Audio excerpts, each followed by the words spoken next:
Everyone knows that getting rid of the deficit will require some tough decisions. And that includes cutting back on billions of dollars in programs that a lot of people care about. But what should be easy is getting rid of the pointless waste and stupid spending that doesn't benefit anybody.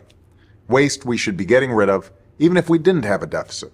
Sure, some of these cuts aren't that big, but no amount of waste is acceptable. Not when it's your money. Not at a time when so many Americans are already cutting back. Just as families are living within their means, government should too.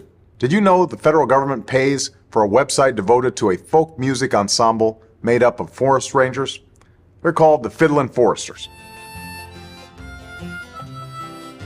I'll put their music on my iPod, but I'm not paying for their website. And there are hundreds of similar sites that we should consolidate or just get rid of.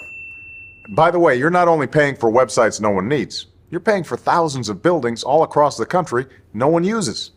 For the last decade, the government's owned a massive and completely empty warehouse in the middle of Brooklyn, for example. Now, the government hadn't been able to sell this building and others like it because of red tape and Washington politics that held things up for years. But we're finally cutting through all that and plan to get rid of these buildings in the months ahead. We need to step up our game.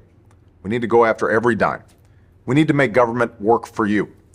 That's why, starting today, I've asked the Vice President to lead a renewed effort to hunt down misspent tax dollars in every agency and department of this government. We're calling it the Campaign to Cut Waste, and I know Joe's the right man to lead it, because nobody messes with Joe. There's a new standard by which the government is going to function from this point on.